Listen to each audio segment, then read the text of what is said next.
Good morning! Grabe, magandang umaga sa inyong lahat. Grabe. We're so happy to see everyone here. Yan, if you're on your way, coming here, ingat-ingat. See you in a bit. And if you're watching from your house, from your work, or wherever you are, we are praying kung gaano kagrabe yung presensya ng Lord dito, maramdaman nating lahat. Amen. Yay! And if it's your first time to watch, Ayan, magparamdam ka naman dyan. Ayan, mag-comment ka, hi, it's my first time. Yan. Or if you're here on site, ayan, magsabi rin kayo so that we could greet you. Yan. ayan, Hello. magsabi ka lang on-site, first time ko po. Ayan, okay. And syempre, kung halimbawa wala pa dito yung mga family and friends ninyo, ang ganda kasi ng topic today. Grabe. Wow. So, we don't want them to miss this out. So, anong gagawin nila? Yes, syempre, i-share natin yung live stream natin sa kanila. Yun. Yan. Share the live stream. Ano pa? I-post sa wall, i-mention. Ayan. Lots of ways. Okay, grabe. Ayan. Can you hear? There's so much excitement here. I can hear everybody talking. Gumigising na. Gising na gising. Grabe. Hallelujah.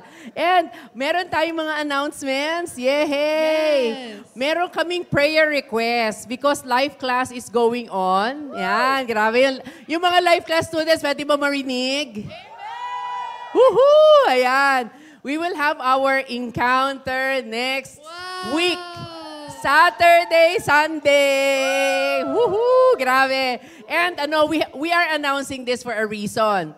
If you have already graduated from the life class, ibig sabihin, or natapos mo na, especially kung natapos mo yan online, we are inviting you to join sa encounter on-site because it's different.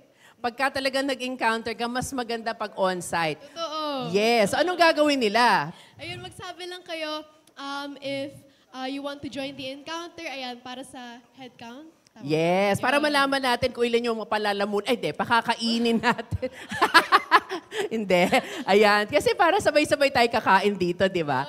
It will start on Saturday, 8 a.m. until 9 p.m. And then on Sunday, from 10 a.m., dito na tayo lahat, mag-worship gathering, magla-lunch tayo dito hanggang alas 6 ng gabi. Yan, 2 days lang yan. And it's also a holiday. Yan. So, make yourselves available. But make sure to please inform us, okay? Para mabilang natin kung ilan tayo lahat dito magfe-fellowship at makaka-encounter kay Lord. Amen. Ayan. The registration fee, ay wala pa yung ating mga treasurer dito. Yung assign. Yan.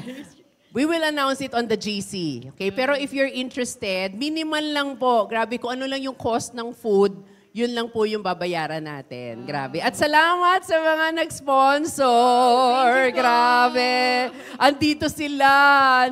Andun yung iba nanonood. Ayan. Parang multo lang ang dating. Ano? Thank you po. Salamat sa inyo and God bless you back. Amen. And halimbawa kinakatok ka pa ng Lord, gusto ko sagutin yung isang buffet talaga. Hindi, gusto ko sagutin yung isang meal nila. Ayan. Magsabi lang kayo. Yes, Okay, grabe. Para mas lalo pa nating ma-pull down yung ating registration fee. Ayan. And pinakamagandang magagawa nyo for the live class, ano yun? Prayer. Yes! Alright. Please pray for it. Okay? Amen, Because we amen. all want to encounter the Lord Jesus Christ on those 2 days. Amen. Sige. And speaking of prayer, Yes, we have our prayer gatherings. Ayan, sa Tuesday po, yung mga RN family po natin dyan sa ating na kasama po sa FB group namin, we will have our prayer gatherings po every Tuesday Yes. at 7 p.m. pero good news. Kasi hindi lang sa RN family. We have come up with another schedule for everyone. If there is somebody in need of prayer, kahit sino ka pa, kahit saan lupalop ng mundo ka galing, kung meron kang gustong ipanalangin and you want somebody to pray for you, we are opening up Fridays, 1 p.m. Okay? Ilalagay po natin yan sa FB page ng ating church. Ayan, via Zoom. Ito po yan, Friday prayer time, 1 to 2 p.m. Actually, hindi naman siya talaga 1 hour. When you're done praying and then you can go. So kahit nasa office ka or may ginagawa ka, lunch break mo, ayan, mag-join po kayo. And yung ating po mga prayer intercessors, they will minister to you. Okay? Para pag nasagot yung panalangin mo, hindi lang ikaw ang matutuwa. Lahat ng nanalangin sa'yo, pinagpala din dahil sa sagot ng panalangin mo. Amen? Ayan. Meron pa ba tayo kailangan announce? Anybody? Meron pa ba akong nakalimutan? Tinal! Todo na, Lord! Siyempre, Sige. meron din tayo sa Thursday. Magkikita ulit tayo sa Thursday, okay? Yes. 7 p.m. po yan. Okay. So, yan. Yan. At saka syempre, Christmas is in the air. Oh. Batiin nyo nga yung katabi nyo, yung mga kasama nyo dyan. Batiin nyo. Merry Christmas. Christmas. Grabe, Merry Christmas na. December 3 will be our Christmas party. Okay? So walang kukuha ng date sa araw na yan. Lahat tayo sabay-sabay mag-worship at talagang papupurihan natin ang birthday celebrator si Jesus. Okay? December 3, Sunday, first Sunday of December. Okay? Tayo tayong lahat. Woohoo! Eto na. Grabe. Grabe. Grabe! Yan. Are you ready to worship? Amen. Are you really wanting to worship? Okay, whether you are in need or not, let's just prepare our hearts and our minds. Let me read to you Isaiah 25 verse 1. Sabi dito, O Lord, I will honor and praise your name, for you are my God. You do such wonderful things. You planned them long ago, and now, you have accomplished them. Woo! Ang Lord hindi lang basta nagpaplano sa buhay mo. He is accomplishing it. Ang gusto lang niya, talagang i-align natin sarili natin sa Kanya. Such a wonderful God. Can you just close your eyes and give God that thanksgiving? I'll give you a few seconds. If you have been blessed, if you felt the Lord moved in your life, in many different ways, can you just say, thank you, Jesus? Hallelujah. Say it from the bottom of your heart. And give God that thanksgiving. Lord, thank you. Thank you. Thank you.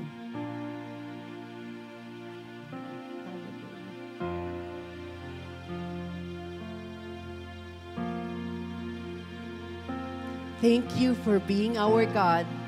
Thank you for being our Lord. Thank you for being our Savior, our great provider. Thank you for your healing touch. Thank you, Lord, dahil even during the times na tinatalikuran ka namin, you remain a faithful Father. Hallelujah. Thank you because you are always in love with us. Every season of our lives, you always want us, oh God, to improve. You always want us to be better in every situation. You always want, Panginoon, your perfect will to be done in our lives. Thank you for restoring us. Thank you for being our great provider, our friend, our faithful friend. Hallelujah. Minsan we feel alone. Minsan, Lord, we feel like everybody, Panginoon, tinatalikuran kami. Pero ikaw, andyan ka 24/7. You never left. You never abandoned. You are always there, waiting for us. Gusto mo kaming makipagkwentuhan sa iyo. Gusto mong marinig kung ano yung mga concerns namin. Lord, hindi mo lang gusto marinig. Gusto mong kumilos sa buhay namin. Because that's how good and great Father that you are. Such a loving Father. Hallelujah. And if there's somebody who understands us more than anybody else, not even our parents, not even our best friend, ikaw yun, Lord. Hallelujah. Hallelujah. Thank you. Thank you. And today, I pray, Jesus, as we have come together as a church, Lord, may we just give you the worship that you deserve, that as we sing, we will not be mindful of the people around us, because today, it's between you and me. Hallelujah. We will give you the best song, the best dance, the best worship. And when you see our minds and our hearts, makikita mo nakaukit doon yung pangalan mo, Panginoon. Hallelujah. And we will sing from the bottom of our hearts at the top of our voices, Panginoon, we will give you praise, glory, because you are deserving. Hallelujah! Hallelujah! Let's give God that best worship in Jesus' name. Amen and amen. Woohoo! Amen! So, if nandito kayo last week, I told you someone that is loving, faithful, so good, and hanggang ngayon, hindi ako maiiya ipagkalat ko sino siya. Because that is my Jesus, our Jesus. If you are tired, He is your comforter. If meron kang kailangan, He is your provider. Kaya let's lift up His name in this place. Amen!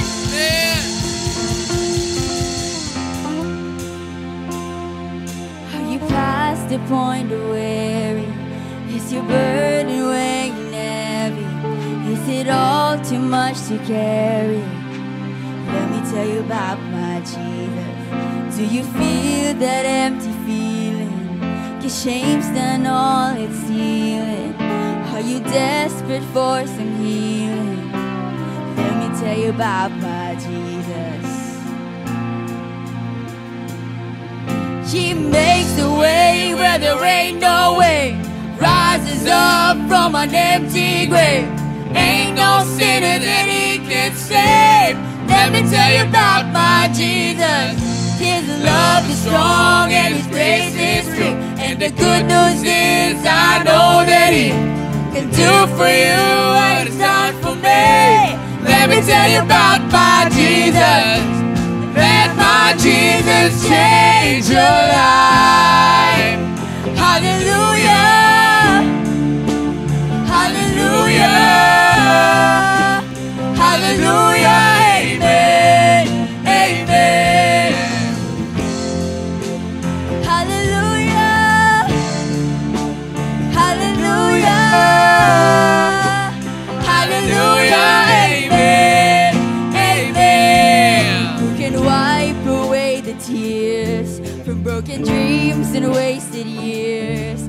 Tell the past to disappear. Oh, let me tell you about my Jesus. And all the wrong things that you would go and undo if you could. Who can work it all for your good? Oh, let me tell you about my Jesus. He makes the way where there ain't no way. Rises up from an empty grave. Ain't no sinner that He can save. Let me tell you about my Jesus. His love is strong and His grace is free. And the good news is I know that He can do for you what He's done for me. Let me tell you about my Jesus. Let my Jesus change your life. Hallelujah. Hallelujah. Hallelujah. Amen. Amen. One more time, sing. Hallelujah. Hallelujah. Hallelujah. Amen. Amen. Amen. Who would take my cross to Calvary? Pay the price for all my guilty. Who would care that much about me? Let me tell you about my Jesus. Oh, sabay-sabay. He makes the way where there ain't no way. Rises up from an empty grave. Ain't no sinner that He can save. Let me tell you about my Jesus. His love is strong and His grace is free. And the good news is I know that He can do for you what He's done for me. Let me tell you about my Jesus. Let my Jesus change your life. Hallelujah.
attention, all my focus, pushing off the limits.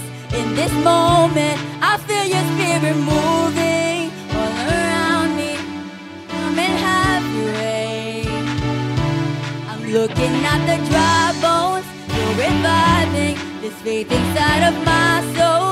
You're igniting, you're calling me to levels that are higher. I can see your face when I set my eyes on you. Everything else fades when I look your way. Everything else fades when I look your way. Everything else fades. Come on, do you believe that? That when we focus our eyes on Jesus, indeed everything else fades. To gaze upon your beauty, full of wonder, the world falling behind me. There's no other name like your name. And there's nothing that can take your place. I can take your place When I set my eyes on you, everything else fades. When I look your way, everything else fades. When I look your way, everything else fades. Come on, church, let's put our hands together.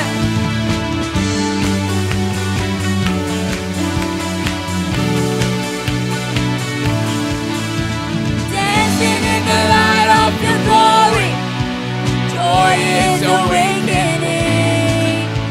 Rising like the sun every morning, hope is alive in me. Yeah, I'm dancing in the light of your glory, joy is awakening. Rising like the sun every morning, hope is alive in me. When I set my eyes on you, when I set my eyes on you, when I set my eyes on you, everything else fades. When I look your way, everything else fades. When I look your way, everything else fades.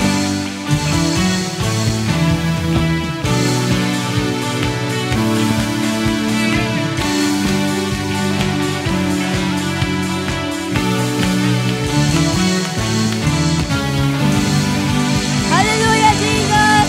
Come on, can you give God the best shout of praise? The best clap offering. Come on, church.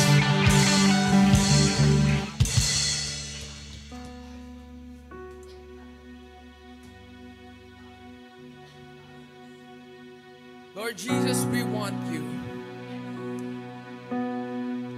Nobody like you, no one beside you. Lord, just you. I want to worship you, Lord. I want to put you first. Lord, fill this place. In times of need, in times of trouble, you are the one who we call the most. We can't face, Lord God, tough trials, tough battles, Lord, without your help, without your strength, without your love, Father. We are nothing. Lord Jesus, we just want you, Lord. We just want you, Lord. Oh, Jesus.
my ambitions, my hopes, my dreams, and here's my life, Lord, the sacrifice. Oh, just to bless you. Oh, I just wanna move your heart. It's all I wanna do. I just wanna stand in awe and pour my love on you, no matter how much the cost. I freely give it all to you, all to you.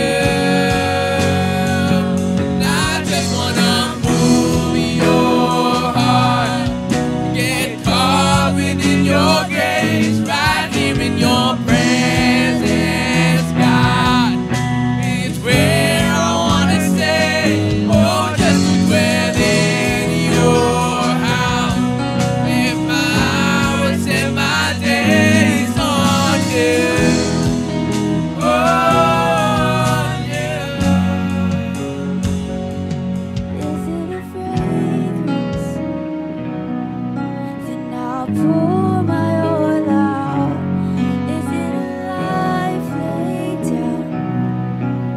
Then here I give my vow. Is it a song I sing? Then here's every melody.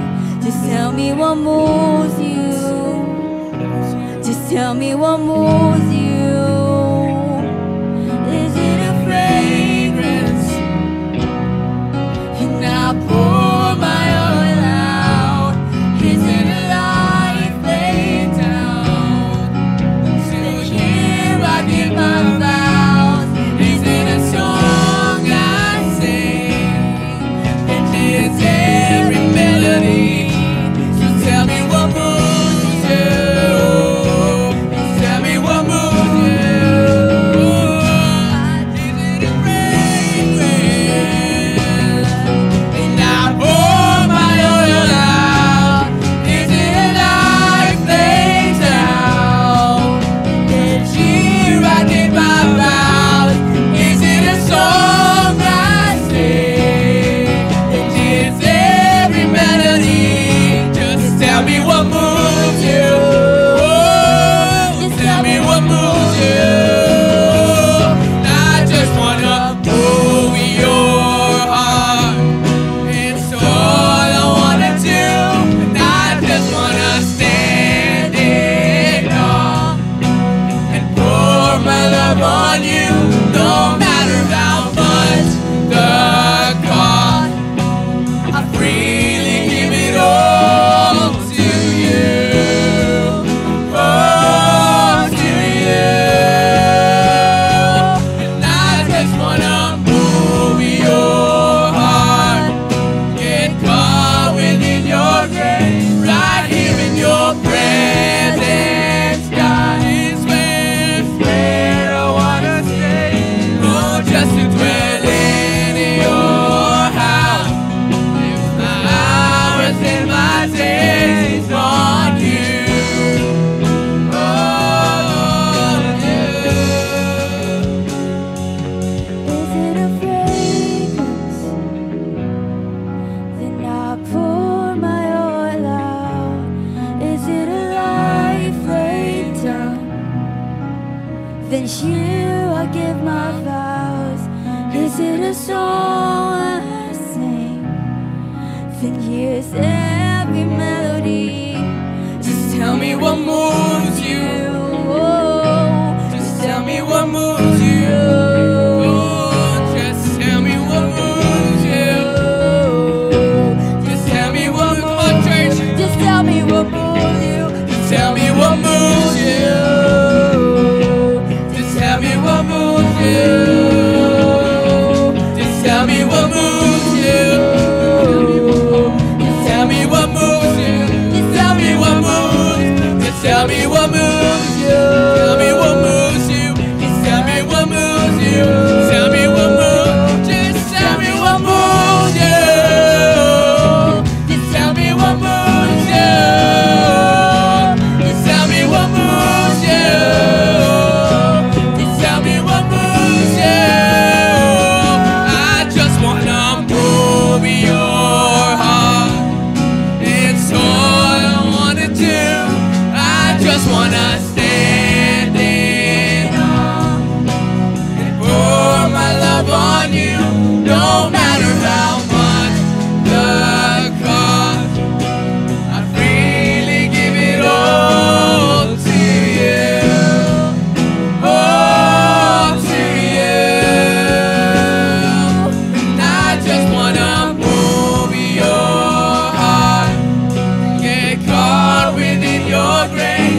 halos lahat kayo alam naman na meron kaming 3 anak.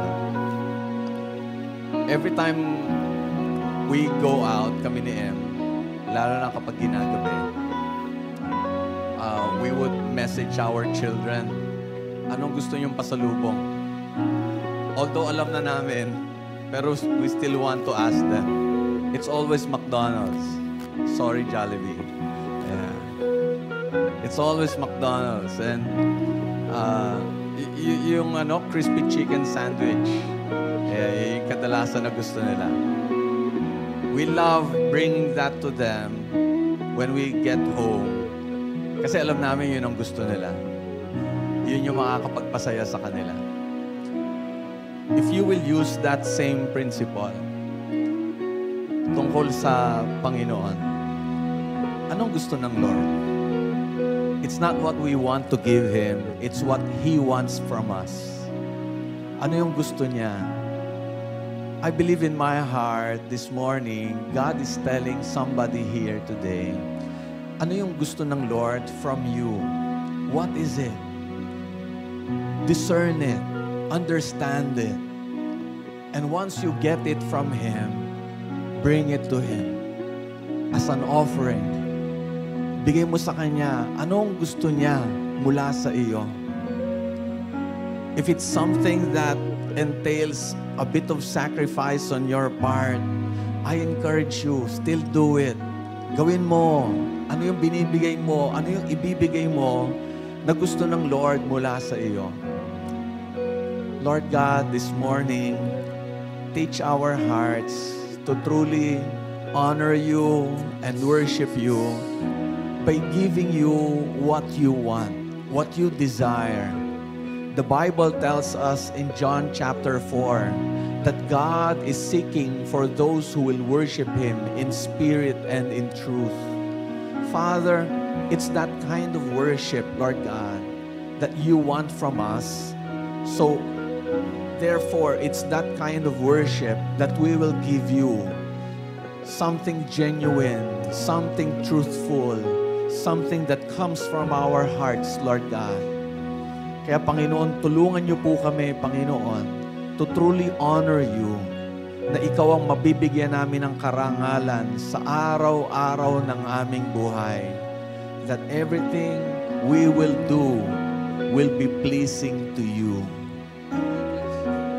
Continue to move, Lord God, in this place. Continue to speak to our hearts. Continue to show us your will, your desire, that we may obey you all the days of our lives. Thank you so much, Lord God, for allowing us to enter into your presence. Enable us, Lord God, to take as much as we can from you so that when we leave this place, Lord God, we will be so full of you, Lord God. We want to be so full of you, Lord Jesus. We want to be so full of the Holy Spirit.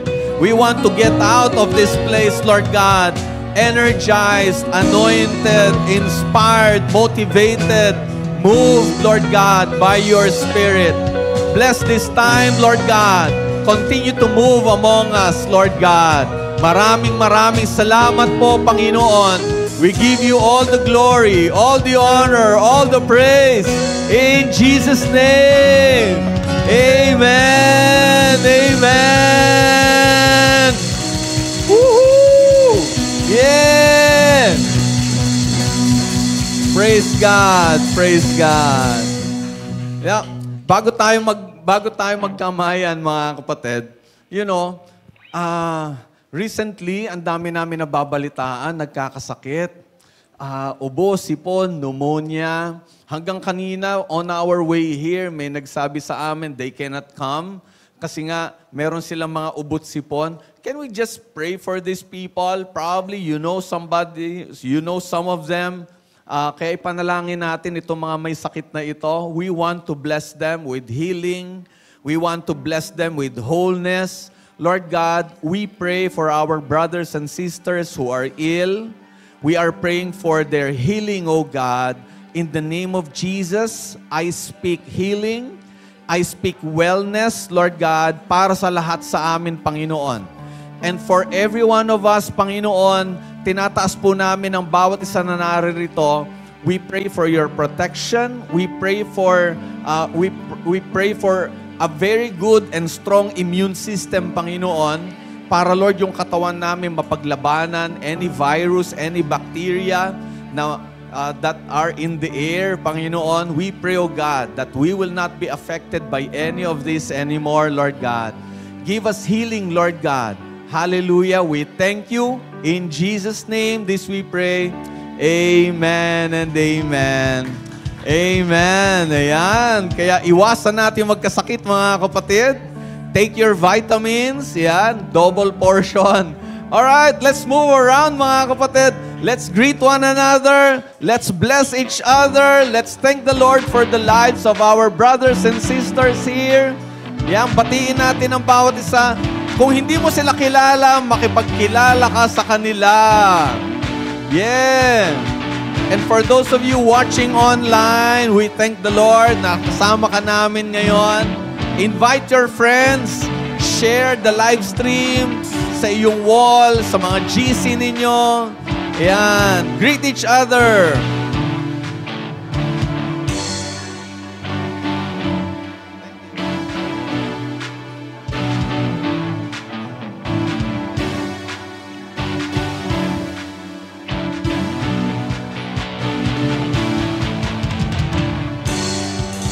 Yeah. Praise God. Praise God.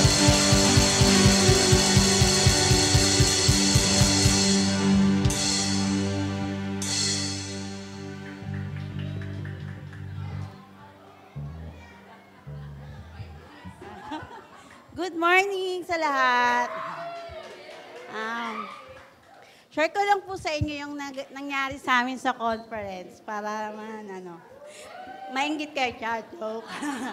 I wanna thank you, just wanna thank Pastora kasi tinanong ko siya, sabi niya, sama mo yung tatlong girls mo. Sabi ko, malabo po si panganay kasi mag-start na siya mag-work.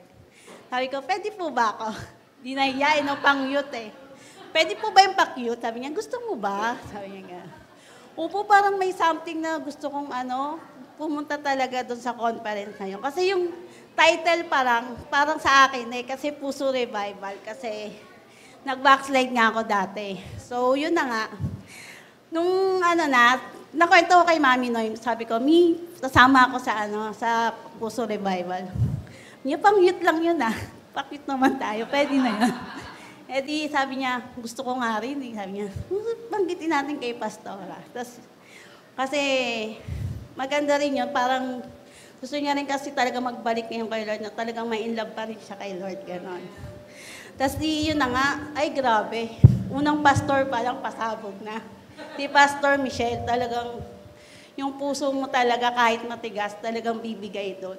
Tapos yun na nga, gusto ko doon yung pinagkumpara niya yung Pero maganda naman pareha si Martha at si Mary. Pero napili ko doon si Mary na nagstay siya sa paanan ni Lord, naging disciple siya.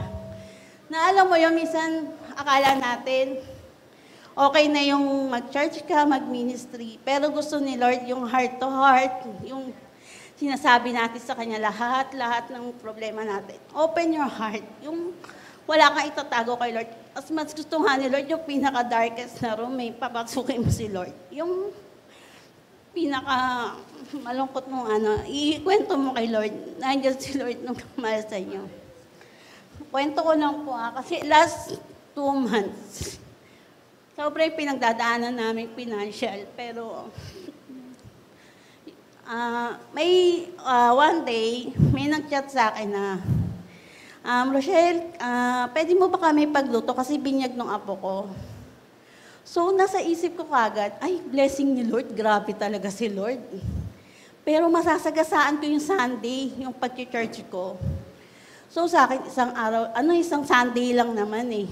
So, nag-chat sa akin, sila Teacher Sharon, asan ka, Rochelle? Ganyan. Sorry po kasi talagang kailangan ko po. Hindi po ako makakapag-church. Ganon. Tapos, hanggang na-consult ko si Mami Noims na. Sabi niya, okay lang yan, Cheng, pero baka mamaya maging kasagabal niya sa pag-church mo, ganon, ganyan. So, kailangan may pasensya na wala.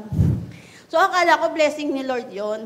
Tapos yun na nga, nagsunod-sunod na, nag-chat na yung kaklase ko ng high school, magbibinyag yung anak niya, birthday din. So, nag-isip ako, baka nga may mali. So, yung pala, may blessing din pala kay Satan. Basta pag alam niyang palapit ka kay Lord, gagawin niya yun na wag ka nang mag-church, magluto ka na lang, malaki kikitain mo dito eh. Di ba? Pero hindi. Alam niyo po, minsan yung mga bumibili sa akin, ate, pag Sunday, ba't wala kang tinda? Sorry para kay Lord yung Sunday ko eh. Kaya, alam mo yun, akala natin kasi lagi, pera yung magiging pero pag binuksan mo yung puso mo kay Lord, Lord, problema ko, financial, pamilya ko, may man, nasasaktan ako ngayon. Ikaw bahala, Lord. Alam niyo, pag binigay niyo lahat kay Lord, sinuko niyo. Promise. Parang yung problema, di ba, kasi sabi niya, ang laki ng problema ko, parang barko. Kasing laki ng dagat yung love ni Lord sa'yo, di ba? Grabe. Kaya nga, yung asawa ko, sabi ko, bigay mo kay Lord, wala kang isisikreto. Ay sabi ko sa'yo, ikaw hindi mo ma-explain yung blessing ni Lord. Biruin niyo po, hindi na ako tumatanggap ng luto pag Sunday, tinatanggihan ko talaga, habi ko, or mga reunions, sabihin ko, pag lang Sunday, para kay Lord yung Sunday ko, tapos, tsaka Thursday ko. Tapos, ang sinasabi ko na lang, ngayon, tignan mo nga, Lord, grabe ka, nakapagluto na ako sa church, nakakapag-fellowship pa kami, hindi na kayo bumababa para kumain. Tapos nagtithank you sila sa akin. Sabi ko, grabe si Lord, ganon. Hindi niya na ako pinabayaan sa financial kasi kahit pa paano, may income do sa pagtitinda ko rito sa church, itong life class. Thank you. Thank you po. Tapos, dati, may pinilit si pastor na parang, yung identity ng tao, matatandaan yun kung ano kay you. Tulad ko dati, aminado ako, sasabihin ng mga tao, si Cheng, malakas uminom yan. Kasi yun yung naging sandigan namin noon pag may problem. Hindi namin nakita si Lord. Pero ngayon, nitikim hindi na kasi alam ko nandiyan si Lord. Tapos nung ang masasabi na sa akin, ay dati yan, ngayon binago na ni Lord. Nag-church yan, hindi na umiinom. Kaya ngayon pag, ikaw ba yan? Hindi na ikaw yung dating Sabi ko ako to, pero may Lord na sa puso. Mas pinili ko yung Lord kaysa sa pag-inom o ganyan. Kaya hindi na ako talaga sa bahay na lang, ganyan. Dati nga pinag-pray ko, Lord, wala kaming pera ngayon. Lord, gusto ko yumaman. Kahit di mo sobrang yaman, yung puting lang. Pero ngayon ang pray ko na lang. Lord, yung mga taong mahal ko, yung mga hindi pa bukas yung puso nila, alam ko one day magte-testimony sila dito. Paano tinago ni Lord yung puso nila, yung anak ko na isa, mami ko, mga kapatid ko, alam ko one day tatayo sila dito. Magte-testimony sila kung gaano kabuti si Lord sa buhay nila. And dati prayer ko nga yung pero ngayon sabi ko, Lord, bigyan mo lang ako ng lakas, yung pamilya ko walang sakit, para mapaglingkuran ka namin. Yun lang. May basahin lang ko sa inyong verse sa Psalm 28, verse 6. Praise the Lord, sinagot niya ang prayer ko. Kay Lord, galing ang lakas ko. Siya ang nagde-defend sa akin. Sa Kanya ako nagtitiwala. Tinutulungan niya ako. Sobrang saya ng puso ko. Kakanta ko para thank you sa Kanya. Yun yung talagang, nabasa ko to, sabi ko, Lord, hanggang nabubuhay ako ngayon, no turning back na. Ikaw na yung, hindi na mangyayari yung dating nakalimutan kita, nag-turning back ako sa'yo. Ngayon hindi na, kasama yung pamilya ko at yung mga pinag-pray ko pa. Thank you po sa inyo lahat.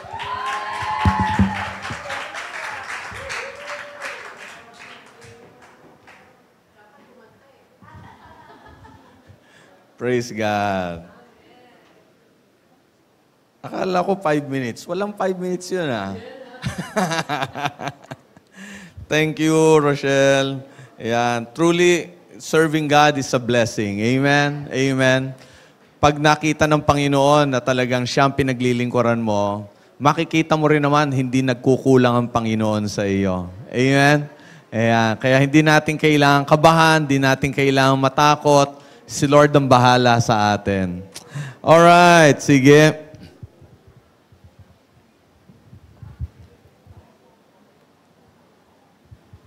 Okay. This morning, mga kapatid, as I have announced to you last week, meron tayong series na sisimulan ngayon. Actually, it's just a 2-part series about this topic that we're going to talk about. Pag-uusapan natin ito kasi malapit nang mag-October 31. Ano meron sa October 31? Ha?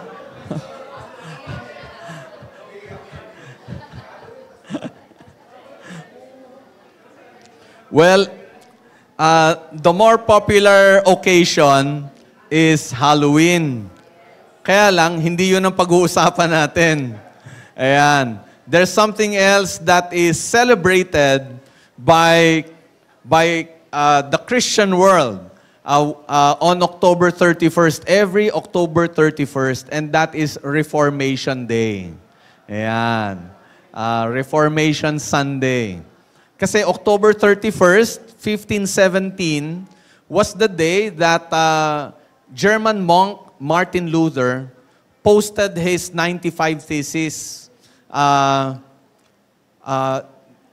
Ginawa niya iyon para salungatin yung mga teachings ng early church noon, nung time niya na iyon, about certain things, especially about indulgences. Meron kasing mga ginagawa noon ang church na pwede mong bayaran yung kaligtasan ng mga mahal mo sa buhay. Especially when these people have already died.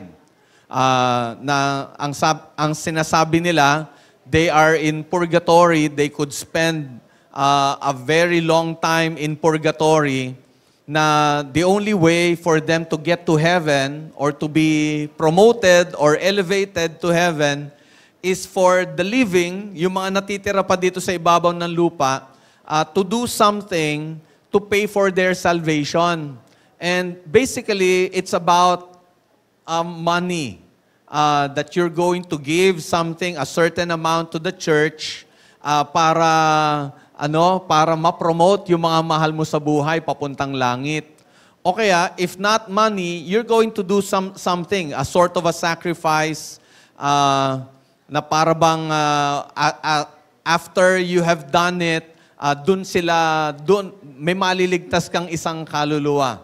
Yun yung tinuturo, yun yung pinaka teaching noon na sinalungat ni Martin Luther. And Martin Luther found something written in the Bible. Kasi nung time niya noon, it would be difficult for people to understand the Bible because the Bible then was written in Latin. Hindi naman yun ang common language ng mga tao. As we know, iba't ibang mga bansa, iba-ibang mga lingwahe. So, people would have to learn how to read and speak Latin para maintindihan nila yung Bible noon. So, dahil hindi ganoong ka-prevalent yung pagkakaunawa sa Bible, people would just follow kung ano yung ituturo sa kanila ng mga leaders nila noon. So, dahil nga doon, nagkaroon ng problema like ito nga yung mga indulgences, and Martin Luther found this to be against what is written in the scriptures. Kaya dahil sa mga na-discover niya, 95 theses, ibig sabihin he was able to find at least 95 things that the church did na hindi according to the scriptures, na hindi tumutugma sa salita ng Diyos. Kaya yun yung kanyang pinaglaban. And it started in Germany, but the Reformation spread all throughout Europe and then later on all throughout the world. Kaya yun po yung nakarating sa atin magpasa hanggang ngayon.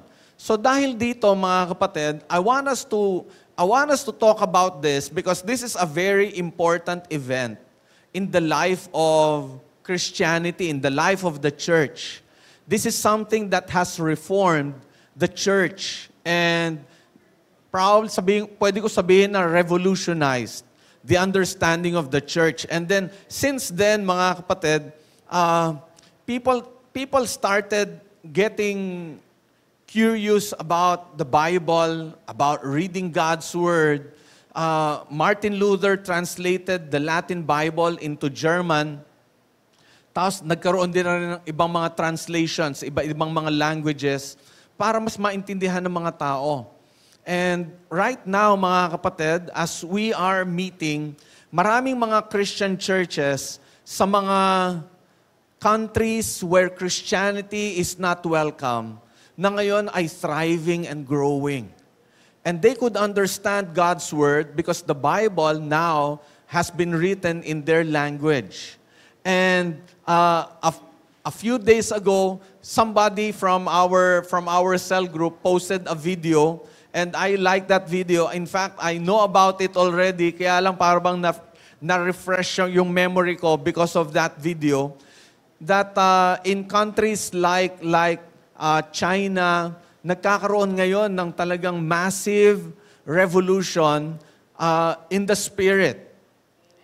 Na maraming mga tao, marami silang mga citizens are now turning to the Lord Jesus Christ. Na isa sa mga paraan para mangyari yon, mga kapatid, is that these people were able to memorize parts of the Bible and probably the entire Bible. Tapos may nagtanong, sabi doon sa video, may nagtanong, how come you are able to memorize this part of the scripture? Bawal magpasok ng Bible dito sa country ninyo. Ang sagot nung tao na nakapag-memorize ng scripture, people would smuggle pages of the Bible. They would write them freehand. Isusulat nila, pagkatapos, pag naipasok nila, they would pass around that piece of paper. Tapos sabi nung tao, and because alam namin na anytime pwedeng makuha sa amin ito, pwedeng ma-confiscate from us, we would have to memorize the Bible right away. As fast as we can. Kaya, kahit wala silang kopya ng Bible, alam nila. They would read it, they would memorize it, then they would memorize it by heart. I even saw a video of a contest. I do not know kung anong pangalan ng contest na yun, pero ang galing. Young people would be asked something, tapos sasabihin nila where in the Bible that phrase could be found. Ang galing. Tapos sasabihin, tapos ang follow-up question doon, recite the passage. Grabe. Hindi naman one verse lang o two verses lang. Minsan, an entire chapter, kailangan nilang i-recite. And that's how they get points para manalo sila. Ang galing. Tapos, merong one time, there's this girl who recited a certain passage in the Bible. And as she was reciting, she was crying. Kasi she was not just able to memorize it in her head. She memorized the passage in her heart. She understood it. Kaya habang nire-recite niya, umiiyak siya. And the judges were in awe of her. Tapos after she recited, everybody clapped their hands for her. Tapos sabi nung isang judge, sabi niya gano'n, grabe ka, tinatranslate ko na lang in my own language. Grabe ka, you did not just memorize it in your head, you memorized it in your heart. Talagang you would feel the emotion as she was reciting it. That's how important the scriptures are.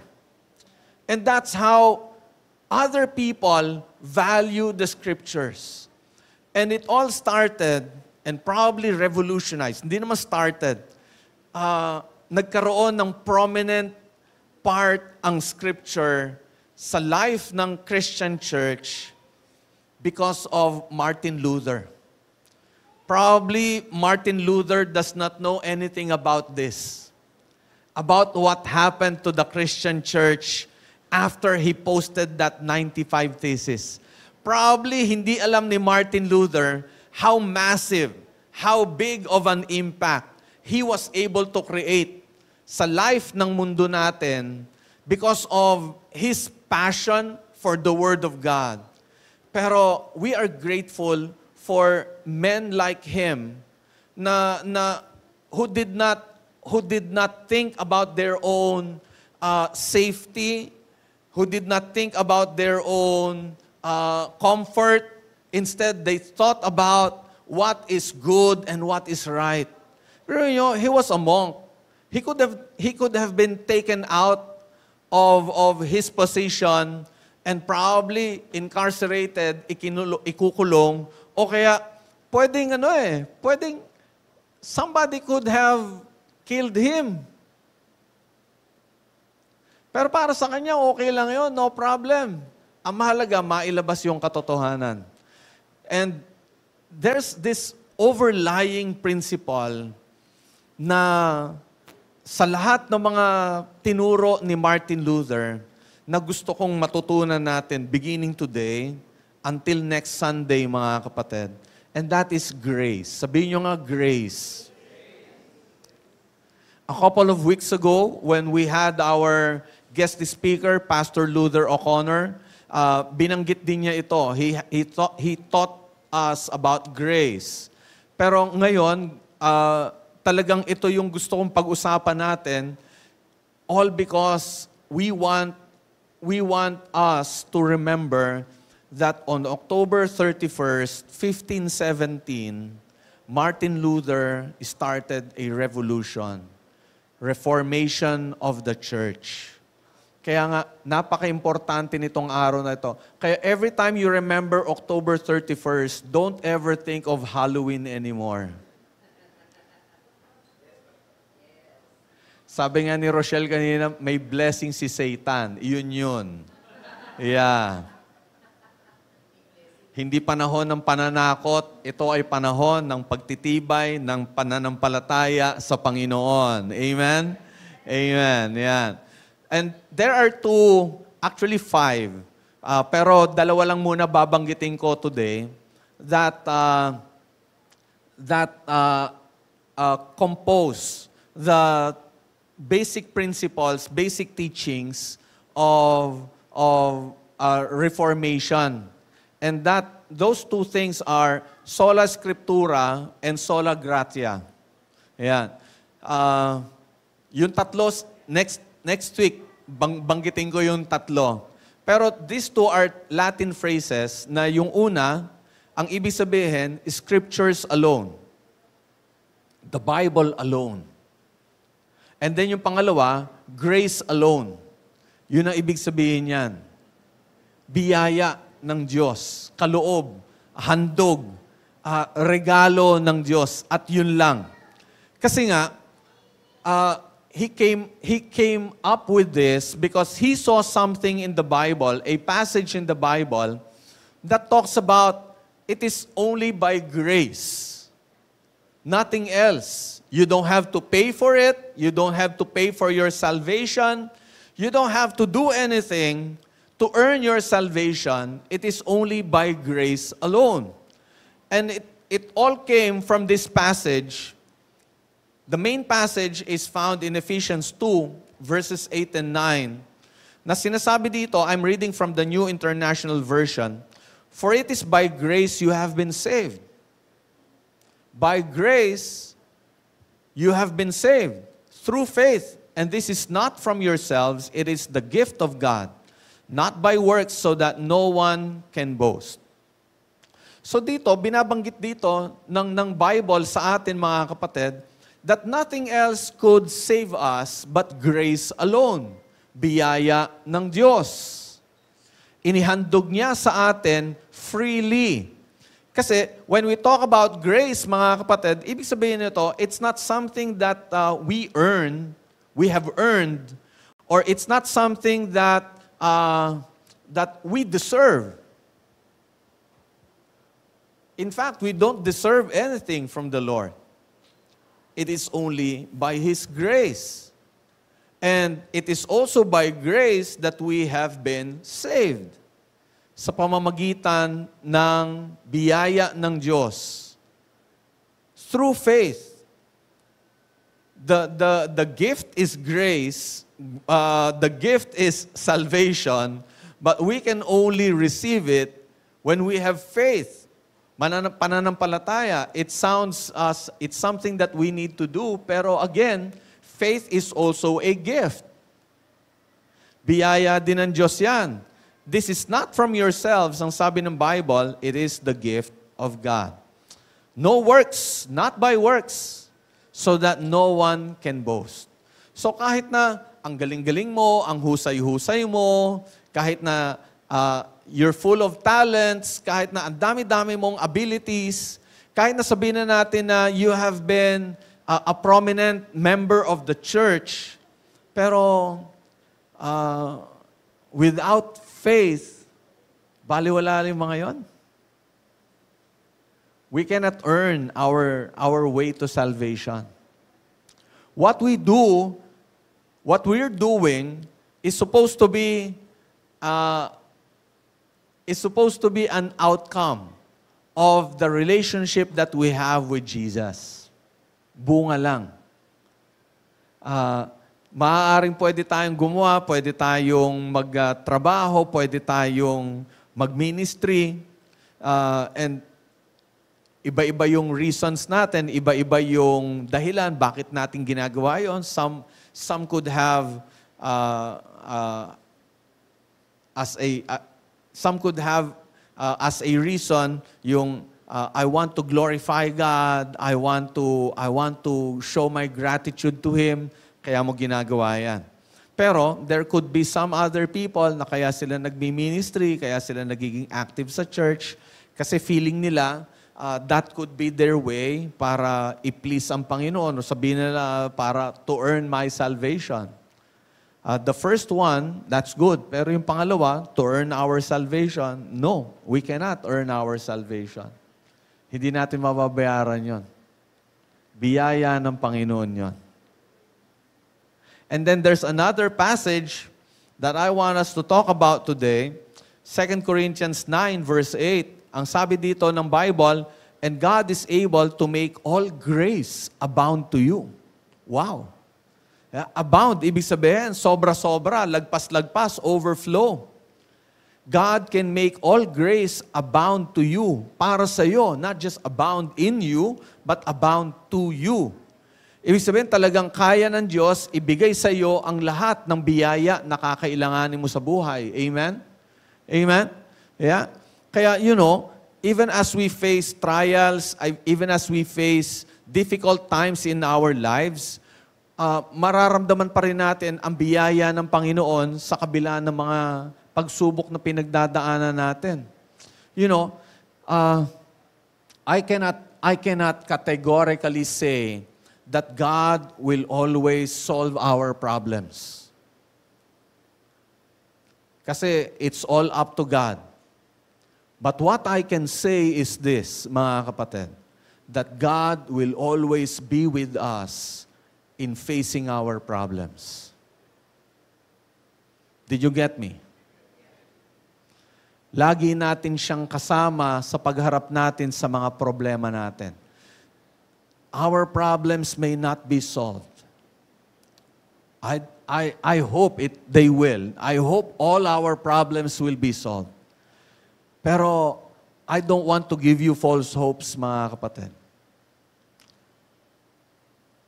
Some of the problems may linger for a very long time. Some of them may not be solved during your lifetime. Pero ang sigurado, God will always be with us. Hindi niya tayo pababayaan.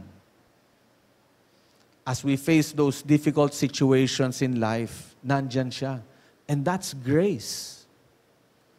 Bahagi ng biyaya ng Diyos yun.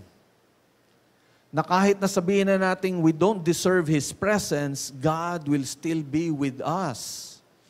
Even though we don't have anything para sabihin natin sa Lord, Lord,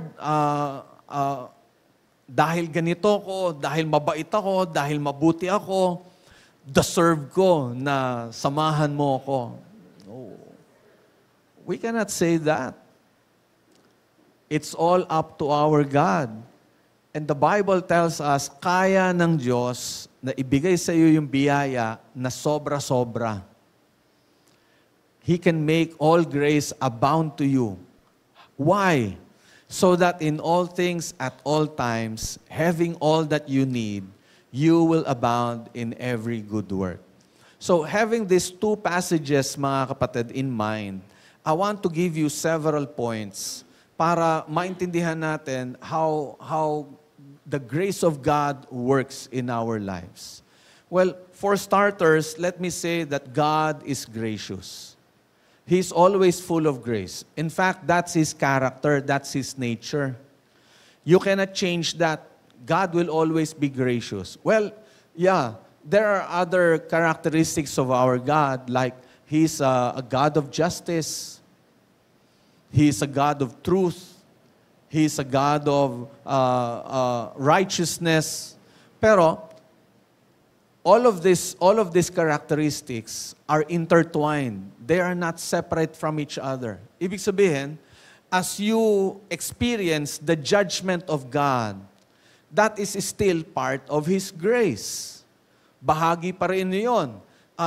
Ibig sabihin, when God judges a person, hindi siya magja-judge na para bang sobra-sobra, lagpas-lagpas kesa doon sa ginawa mo. He will judge you righteously. Kung ano yung tama, kung ano yung maayos, because that's still part of His grace. Biyaya pa rin ng ating Panginoon yon. And dahil ito yung nature ng ating Panginoon, anytime, pwede nating asahan na ipagkakalob sa atin ng Panginoon ang biyaya niya. That's why we can ask for His forgiveness anytime. And we should always ask for His forgiveness. And God will be so gracious in giving you, in giving us His forgiveness. Patatawarin tayo. Ganong kabait, ganong kabuti ang ating Diyos. Nagsasalita ka pa lang, binabanggit mo pa lang, pero ang Lord, ibinibigay niya na sa iyo yung kapatawaran. And Jesus had a very good illustration about it. Yung prodigal son, yung the story of the prodigal son, na when the son realized kung ano yung pagkakamali niya, while he was in the pig pen, nag-aalaga siya ng mga baboy, inisip niya na, uuwi na lang ako, babalik na lang ako sa tatay ko. And this is what I will tell him. He thought of something to say to his father, tapos minemorize niya na yun. Tay, kahit po, wag niyo na akong tanggapin na sarili ninyong anak. Kahit ibilang niyo na lang po ako na isa sa mga alipin ninyo, makabalik lang po ako. Yun na, minemorize niya na kung ano yung sasabihin niya. And then, he went back home. Malayo pa lang siya, nakita na siya ng tatay niya. Tapos, sa halip na pagsarahan siya ng pintuan, yung tatay niya, as Jesus narrated the story, sabi niya doon, nakita nung tatay yung kanyang anak, tumakbong papalapit yung tatay sa kanyang anak, embraced him, tapos sasabihin pa lang nung anak yung dapat niyang sabihin, eto na si tatay, sinasabi niya na tinatanggap niya na yung kanyang anak. You know, you don't even have to say a very long line or a whole paragraph of asking for forgiveness. Kahit wala ka pang sinasabi, makita ka pa lang ng Panginoon na bumabalik sa Kanya, ipararamdam niya na kaagad sa iyo, tanggap ka niya. Ganun ang biyaya ng Panginoon. God is gracious. Oh, buti pa si Lord, ano? Grabe. Ayan. Kaya tayo, huwag tayo mapagtanim ng sama ng loob.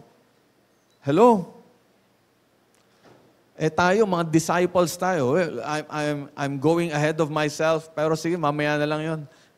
Okay. So God is gracious. That's the first thing that I want us to understand. And how do we define grace? Grace is the undeserved, unmerited, and loving action of God.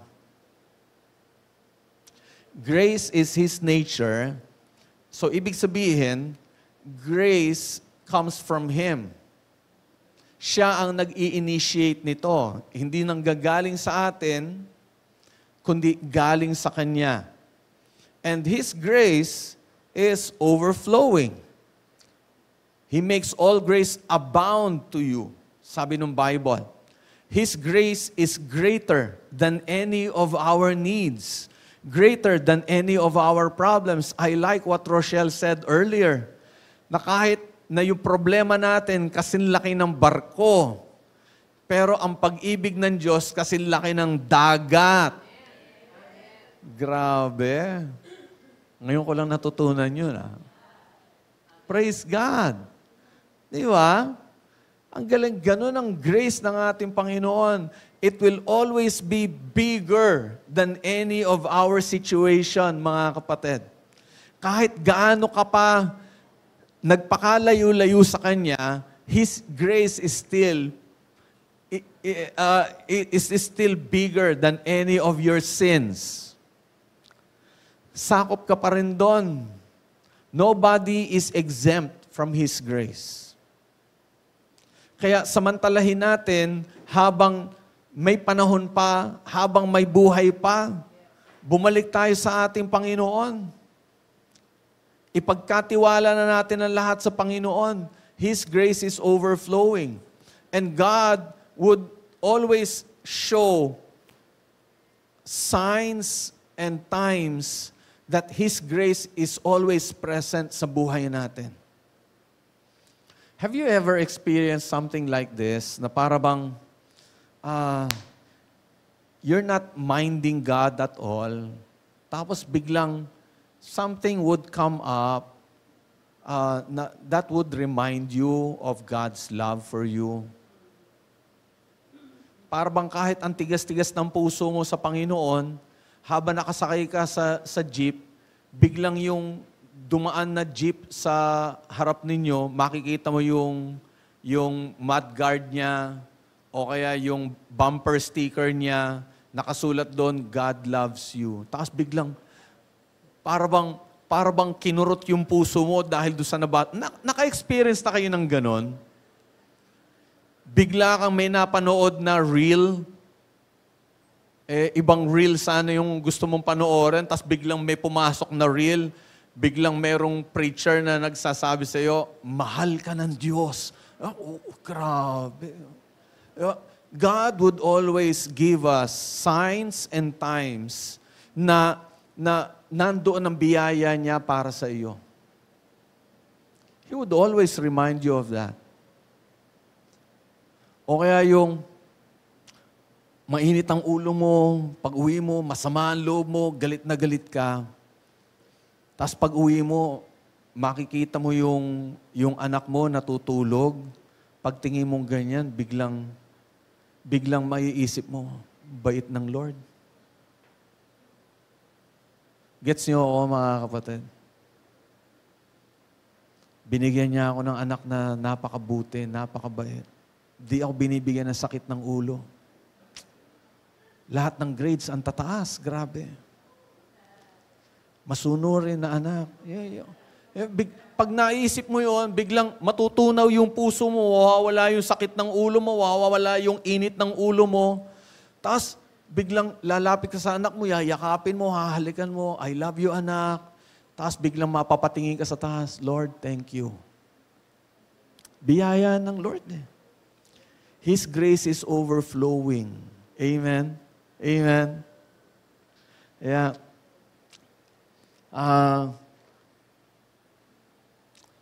Growing up, lagi kami merong aso sa bahay. There was even a time, meron kami 2 aso pa. Kaya when I had my own family, nung nagsabi yung mga anak namin na gusto nila magkaroon ng aso sa bahay, ako, syempre, gusto ko rin magkaroon ng aso. And alam ba ninyo na isa sa mga mapapansin ninyong characteristics ng aso, I don't know about cats. I don't have any idea about taking care of cats. Pero ang isa sa mga nakita kong characteristics ng aso, loyalty. Kahit na ano pa mangyari, kahit anong pagkain ang ibigay mo sa kanya, he will remain loyal. Kahit sabihin mo na yung amo niya ang isa sa mga pinakamahirap na tao sa buong mundo. Pero dahil yun yung tao na nag-alaga sa kanya, that dog will remain loyal. Kasi naramdaman nung aso na yon na mahal siya nung amo niya. Kahit walang, alam niyo yun, kahit na walang maipakain, pero once na may pagkain, bibigyan siya nung amo niya eh. Alam ng aso yon. At dahil doon, tumatatak sa isipan niya yon, na kahit feeling nung aso na hindi naman ako kauri nito, hindi naman ako tao para alagaan niya, pero inaalagaan niya ako, I'll show him my loyalty. Alam niyo, that same illustration, parang nakikita ko yung relationship ng tao at ng Diyos eh. Na kahit na ano mangyari sa atin, basta may biyaya, bibigyan tayo ng Panginoon. Pagkakalooban tayo ng Panginoon. And what should we do in return? Maging loyal tayo sa Kanya. He will always give us anything and everything na alam ng Diyos kaya niyang ibigay sa atin. And we know that God can give us everything. Alam natin, kayang ibigay ng Diyos yun. Kaya, anong dapat maging response natin sa love niya? Let your love also be overflowing.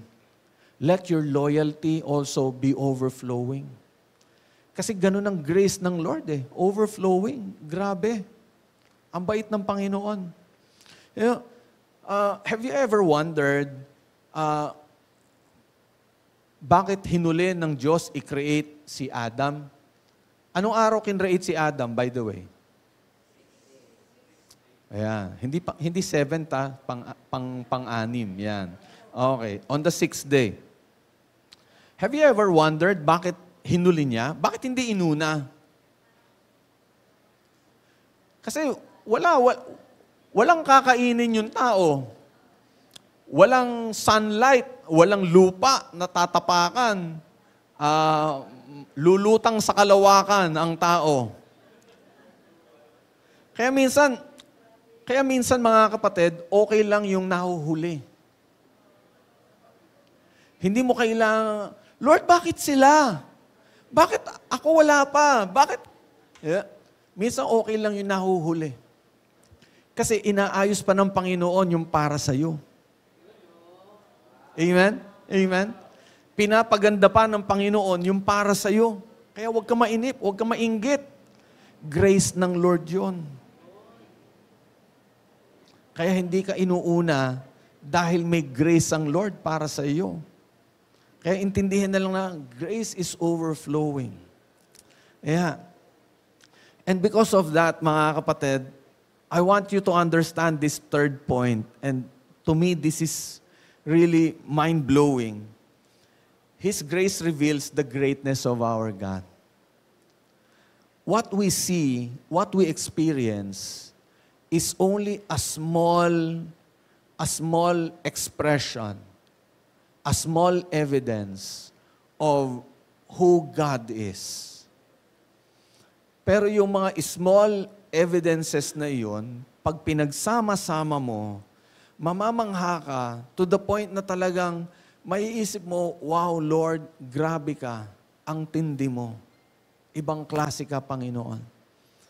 And collectively, all these things that we have received from God would tell us how great our God is. Well, I just found out last night that sa Dove Awards, that's the Christian Music Awards in the U.S., the song of the year went to the goodness of God.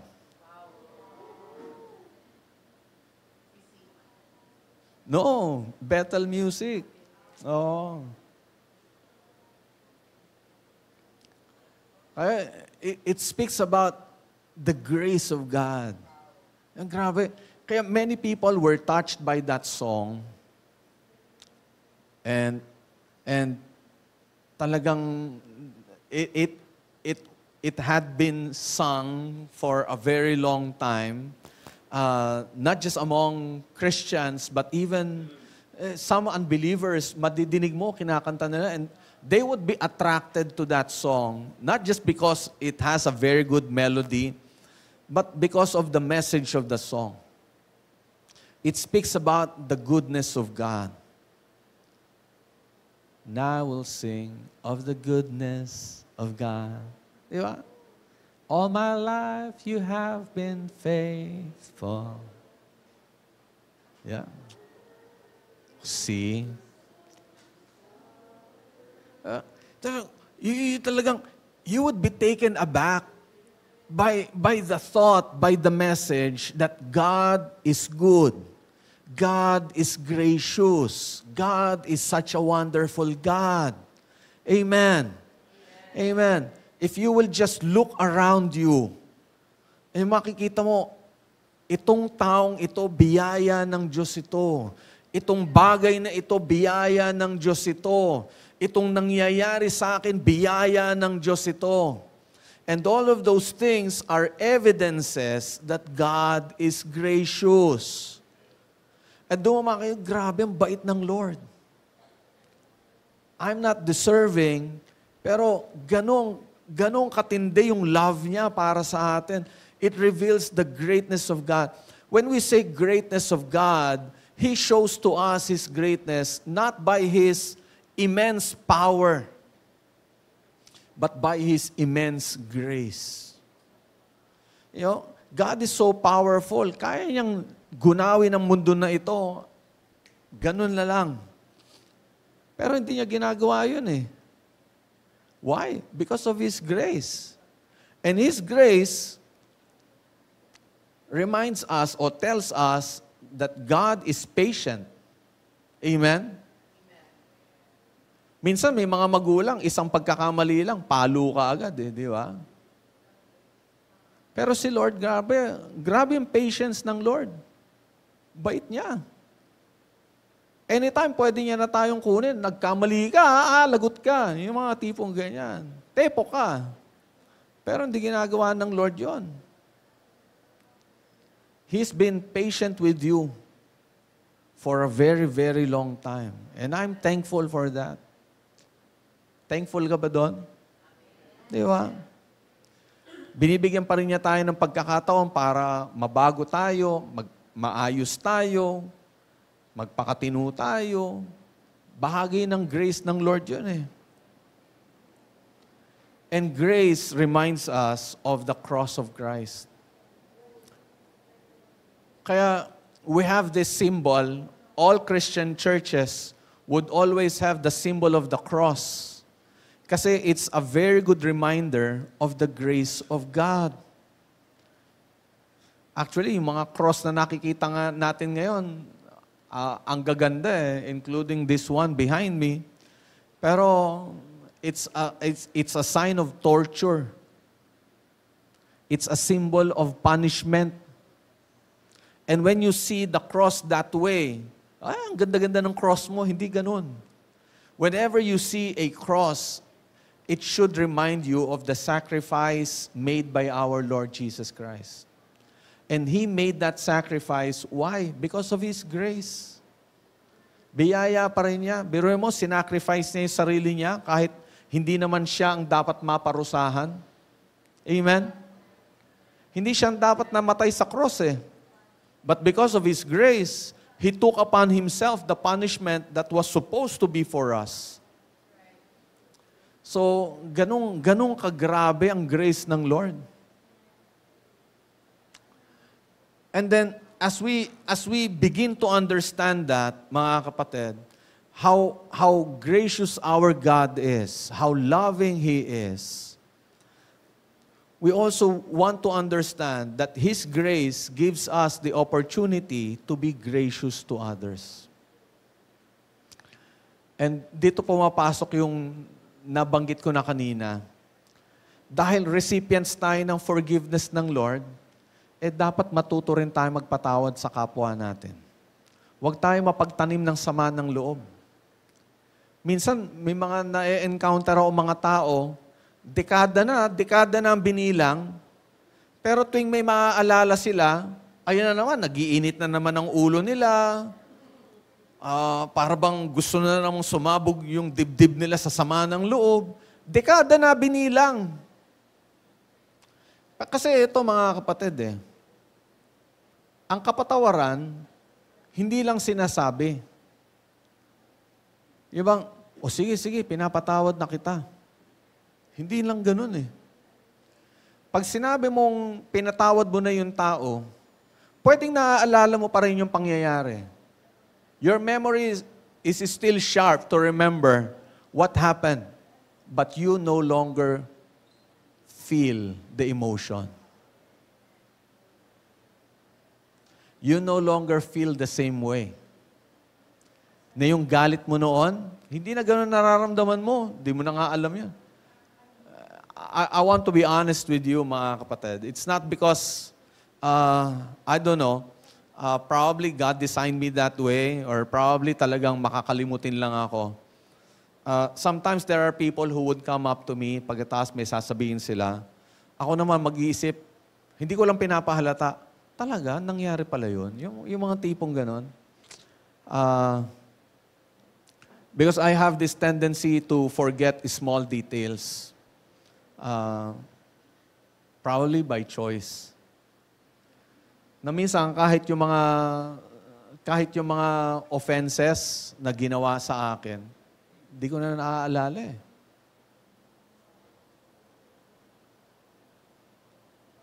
And I thank the Lord for that.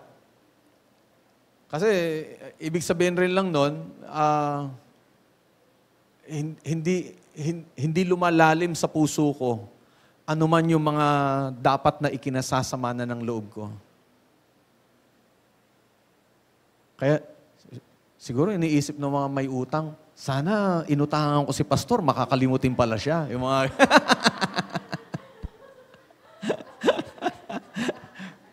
De, pag gano'n, nililista ko. Hindi.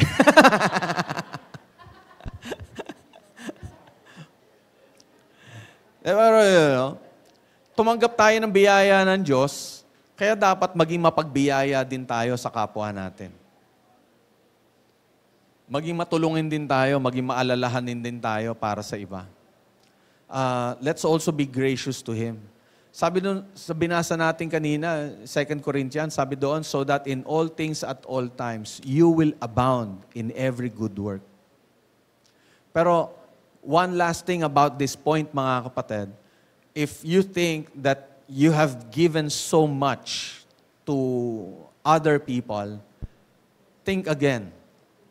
Kahit gaano pa karami yung naibigay mo sa ibang mga tao, you still cannot outgive the goodness of God. You still cannot outgive the graciousness of God. Grabe pa rin.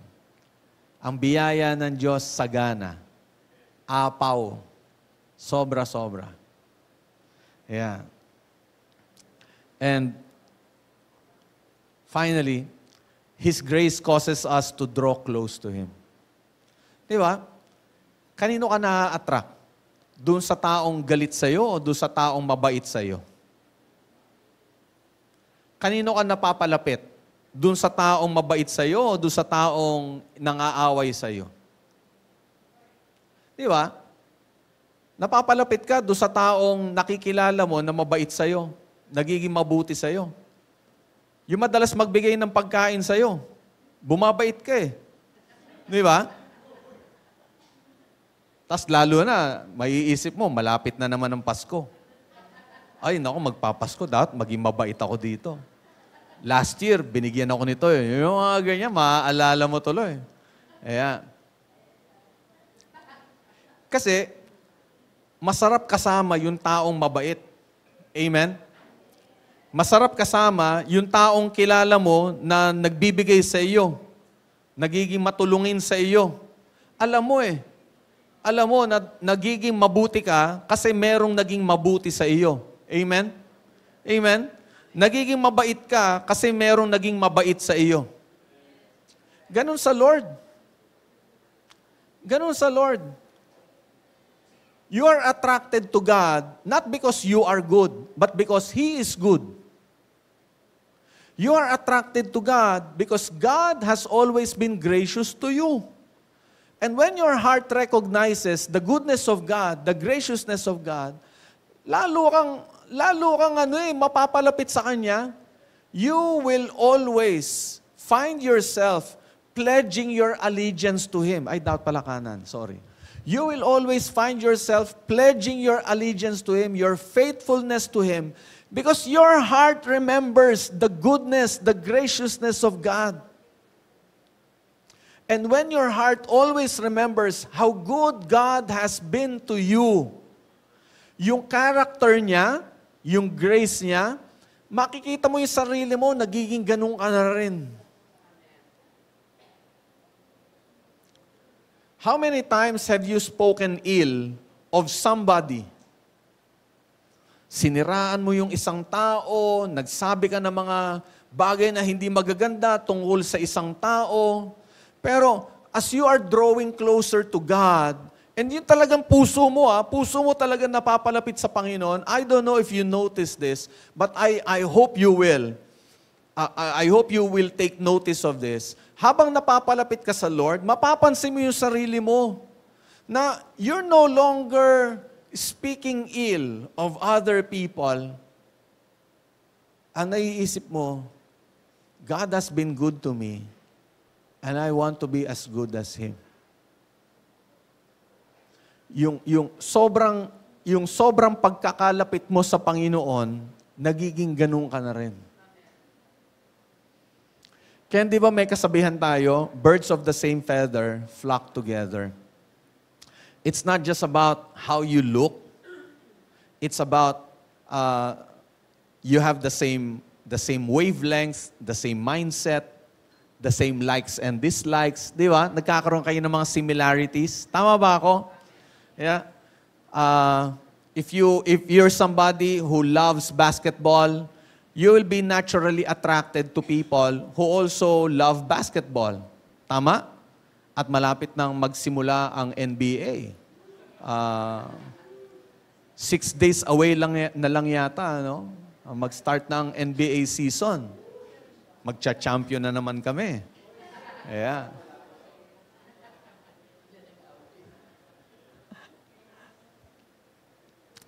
Pero you know, you are attracted to the people na meron kang kapareho eh. Tapos lalo, as you talk about basketball, lalo mo magugustuhan yun. Tapos lalo ka maiengganyo doon. Kahit na sabihin mong you're no longer playing the sport.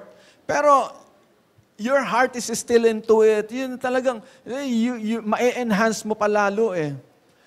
And because of that, mga kapatid, yung bang attraction mo sa Lord, yung bang you have this growing character in you na galing sa Lord.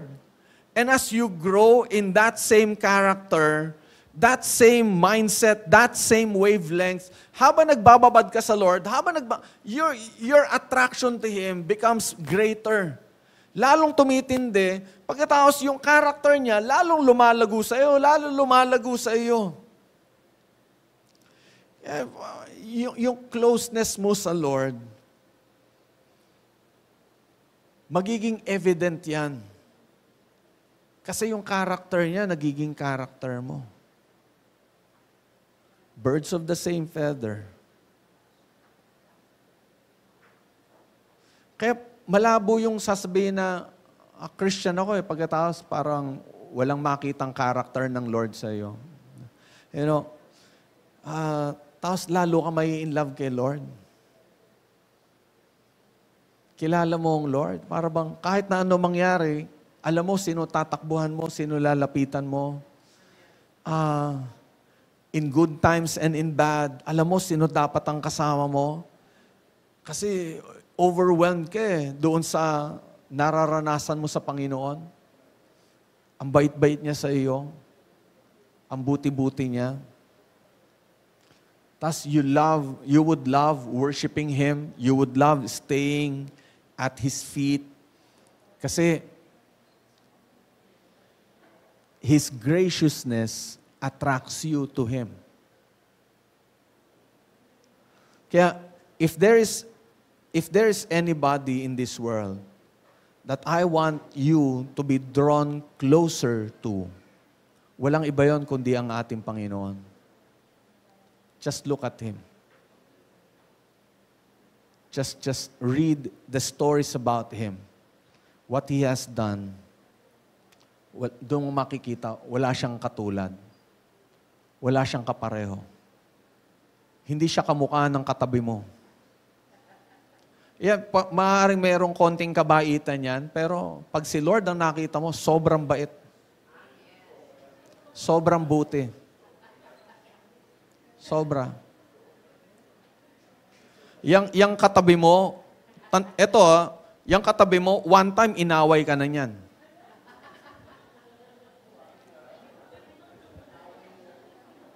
Pero si Lord, kahit minsan di ka niya naawayin. Amen? Amen?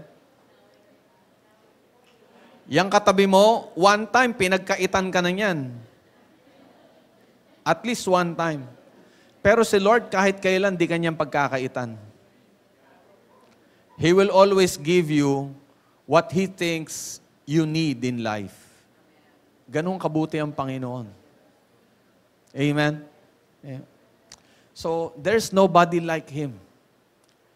Kaya nung naintindihan ni Martin Luther ito yung nag-decide siya, people have to know this. That we cannot pay for our own salvation because God has always been gracious. Amen? Sobrang biyaya ng Panginoon. We will be talking more about Reformation next week. And that will be the highlight of the month, mga kapatid. Pero sa kabila nito, talagang, it's not just our minds that need to be fed. It's also our hearts. Kaya talagang isipin natin ng biyaya ng Panginoon sa buhay natin. What are you going to sing? Goodness, galing nyo ah. Can you stand with me, mga kapatid? Stand to your feet.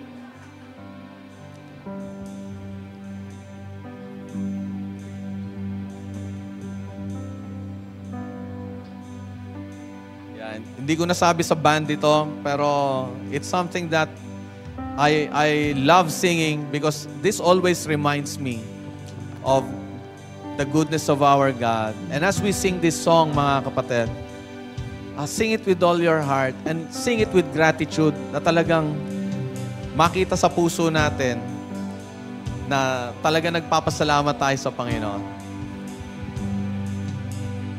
Sige, tara. Let's continue to remember the goodness of God, God's grace sa buhay natin.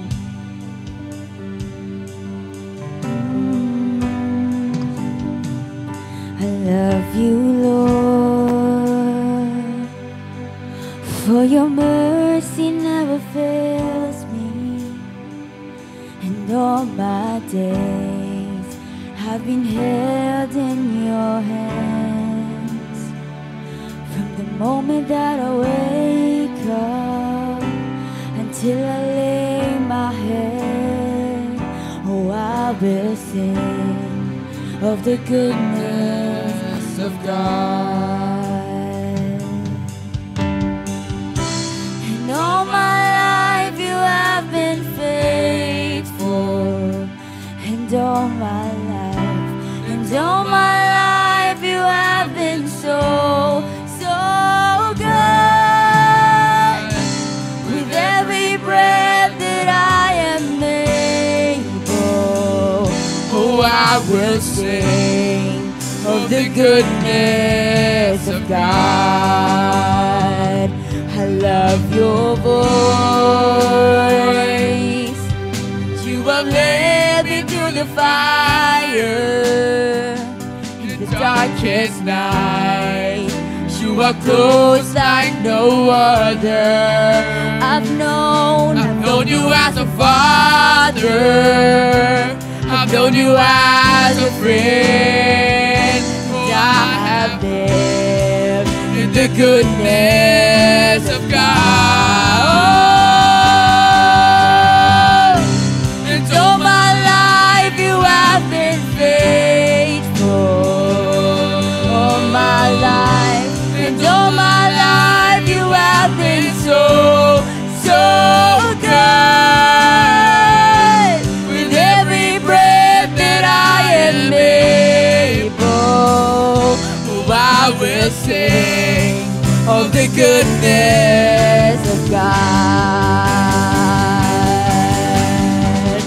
Your goodness is running after me. Your goodness is running after me. With my life laid down, I surrender now. I give you everything. Your goodness is running after me. Oh, your goodness is running after me. Your goodness is running after me. With my life laid down, I surrender now. I give you everything. Your goodness is running after me.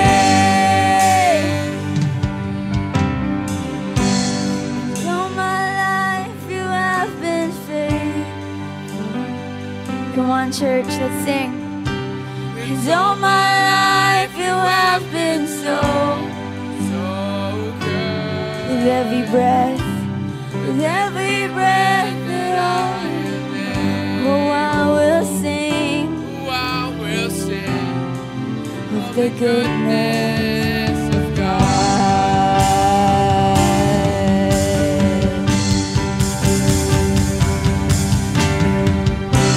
And all my life you have been faithful. And all my life you have been so, so good. With every breath that I am able, oh, I will sing of the goodness of God. All my life, and all my life you have been faithful. And all my life, you have been so, so good. With every breath that I am able, oh, I will sing of the goodness of God. And all my life you have been faithful. And all my life you have been so, so good. With every breath that I am able, I will sing of the goodness of God. Will sing of the goodness of God. We will always sing of your goodness, God. Hallelujah! Hallelujah! Lahat ng gustong magpasalamat sa kabutihan ng Panginoon, sa kanyang grace, pwede bang sigaw natin, Hallelujah! Hallelujah! Thank you! Thank you! If you want to clap, give him the best clap offering. Hallelujah! Hallelujah! Hallelujah! Hallelujah! Thank you. Of the goodness of God. me read to you Psalm 116 verse 12. Isa po itong tanong, and I want you to ask this to yourselves as I have asked this to mine. Sabi, what can I offer the Lord for all He has done for me? Grabe, no? Hindi na natin kailangan isa-isahin. Each of us, we have a story to tell.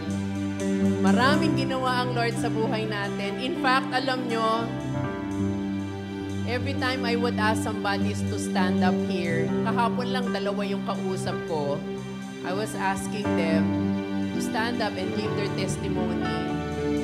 Alam niyo yung response sa akin nung isa? Naiyak. Sabi niya, grabe yung privilege na yun, ate. Wow! Because God has been so faithful. At alam niyo yung isa, sabi niya, grabe ang Lord, itong year na to, ang dami niyang ginagawa sa buhay namin.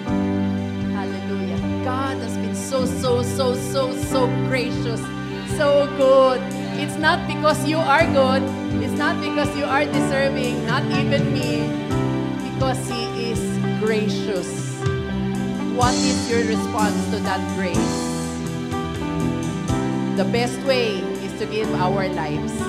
At kasama sa buhay natin, lahat ng tinatangkilik natin, how have you been faithful in giving what God deserves? How is your tithing?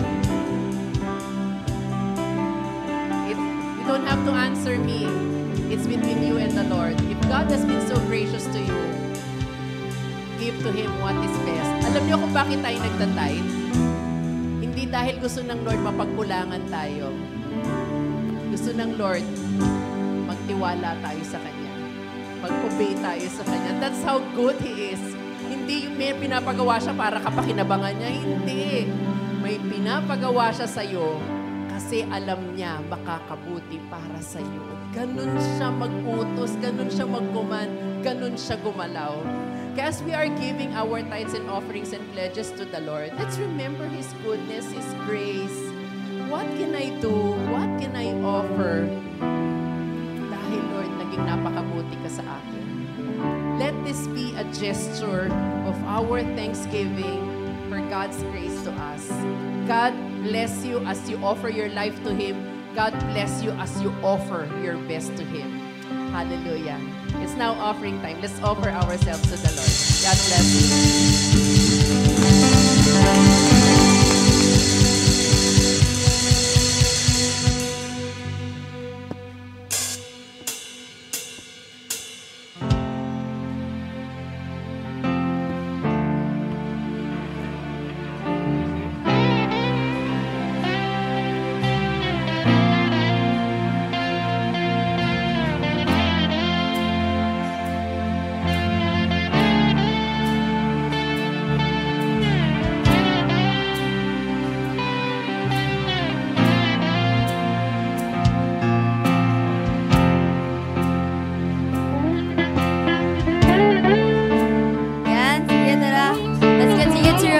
The goodness of God in our lives. Amen. Are you past the point of weary? Is your burden weighing heavy? Is it all too much to carry? Let me tell you about my Jesus. Do you feel that empty feeling? His grace got all this healing. Are you desperate for some healing? Let me tell you about my Jesus. He makes a way where there ain't no way. Rises up from an empty grave. Ain't no Satan in His name. Let me tell you about my Jesus. His love is strong and His grace is free.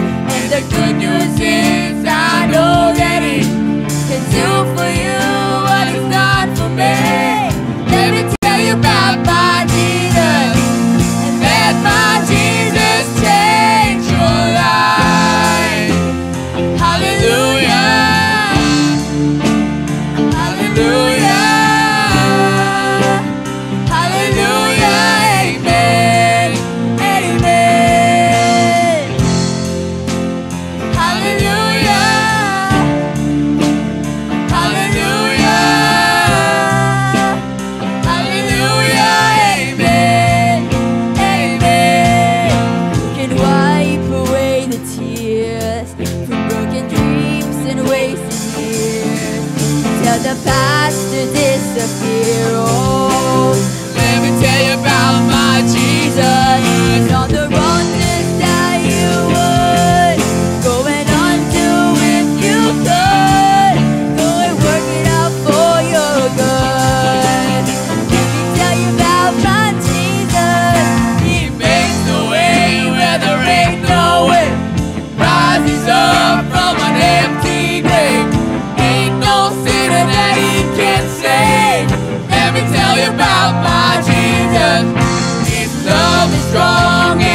And the good news is, I know that He can do for you what He's done for me.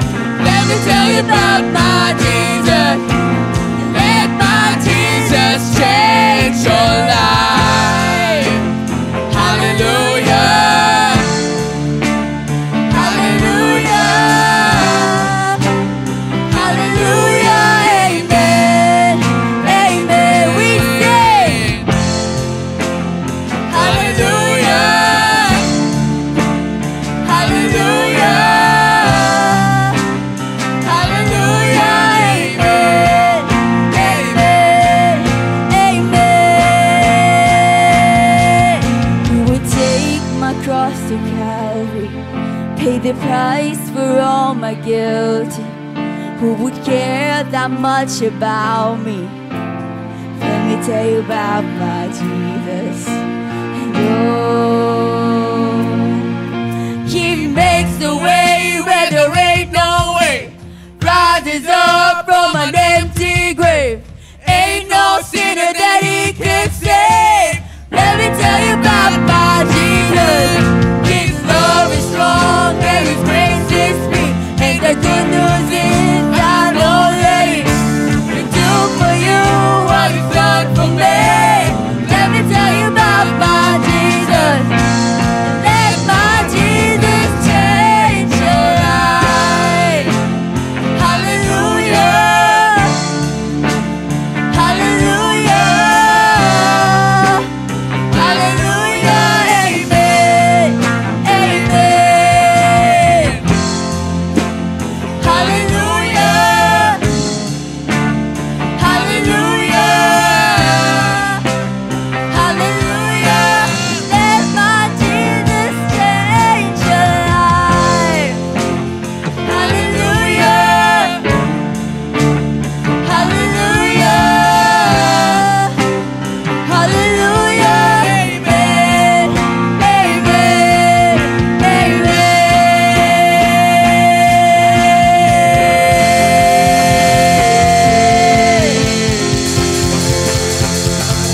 Yeah. As we end our time together, mga kapatid, as you have received the graciousness of God, show that grace to other people. Let them experience God's love as well. Father God, continue to be with us, Lord God, all throughout this week. We pray that more and more of you, Lord, will be evident in us. Maraming salamat po, Panginoon, for giving us this time to come together, to worship you, to sing songs to you, and to listen to your word. We pray, O God, that as we have heard, may we also do, Lord God, all the things that we have heard. Salamat po, Panginoon, muli sa lahat ng mga ito. At nawa, Panginoon, ibigay mo sa amin ang lahat ng mga biyaya na aming kakailanganin para sa isang buong linggo. Ito po ang aming dalangin sa pangalan ni Jesus. And everybody say, Amen. Amen. God bless everyone. Mag-ingat tayo. Thank you, guys.